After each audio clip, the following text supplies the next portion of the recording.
اس video میں ہم سیکھیں گے متحرک اور ساکن، حرکت اور سکون۔ جب تک آپ متحرک اور ساکن کو نہیں سمجھیں گے آپ کو علم عروض اور شاعری کا وزن سمجھ میں نہیں آئے گا۔ تو شروع کرتے ہیں آج کا سبق۔ إنا جعلناه قرآنا عربيا لعلكم تعقلون۔ بسم اللہ الرحمن الرحیم۔ السلام علیکم ورحمۃ اللہ وبرکاتہ۔ میں محمد اسامہ سرسری۔ جس حرف پر زبر، زیر یا پیش ہو اس کو متحرک کہتے ہیں، اور جس پر زبر، زیر پیش نہ ہو اس کو ساکن کہتے ہیں۔ جیسے شعر ایک لفظ ہے تو شین کے نیچے زیر ہے، عین ساکن ہے اور را بھی ساکن ہے۔ اب آپ کے ذہن میں اعتراض پیدا ہو رہا ہوگا کہ شعر میں تو نہ ہم شین کے نیچے زیر لگاتے ہیں، نہ عین پر سکون لگاتے ہیں، نہ را پہ کوئی حرکت لگاتے ہیں، تو کیسے پتہ چلتا ہے؟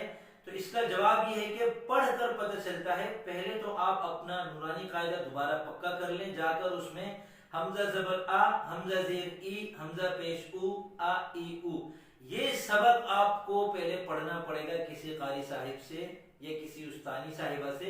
اس کے بعد آپ کو پھر یہ والا سبق ہمارا سمجھ میں آئے گا۔ زبر، زیر اور پیش، زبر اوپر لگتا ہے، زیر نیچے لگتا ہے، پیش اوپر لگتا ہے، واو کی شکل میں، واو کے انداز میں۔ تو یہ جو اعراب کہلاتے ہیں، حرکتیں ہوتی ہیں، یہ لفظ کے اوپر لکھی نہیں جاتی لیکن ادائیگی سے پتہ چلتا ہے۔ جیسے مکتب، اب ہم نے میم پہ زبر پڑھا ہے، اگر ہم میم کے نیچے زیر پڑھتے تو ہم پڑھتے مکتب، اگر میم پر پیش پڑھتے تو ہم پڑھتے مکتب۔ تو پتہ چلا کہ میم زبر ما اور میم کے نیچے زیر ہو تو یہ ہوتا ہے می، اور میم پر پیش ہو تو یہ ہوتا ہے مو۔ اس کے بعد کاف ہے، اب کاف پہ اگر زبر ہوتا تو یہ ہوتا مکا، اگر کاف کے نیچے زیر ہوتا تو یہ ہوتا مکی، اگر کاف پہ پیش ہوتا تو یہ ہوتا مکو، لیکن ہم اس کو پڑھ رہے ہیں مک، تو یہ مک پڑھنے سے پتہ چل رہا ہے کہ کاف ساکن ہے۔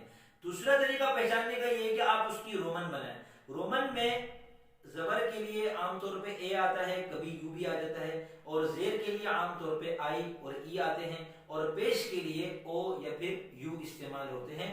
تو آپ کو اس کی رومن بنا کر بھی پتہ چل جائے گا کہ اس کے اوپر زبر زیر پیش ہے یا نہیں، لیکن اصل طریقہ یہی کہ آپ کو خود پتا ہو کہ زبر زیر پیش کس کو کہتے ہیں۔ اب اس سبق کا کام آپ کو نیچے کمنٹ میں یہ کر کے دکھانا ہے کہ اپنا نام لکھیں اور اس نام کے حروف الگ الگ کریں، اور ہر ایک کے بارے میں بتائیں کہ اس کے اوپر زبر ہے، زیر ہے یا پیش ہے، اور یہ ساکن ہے۔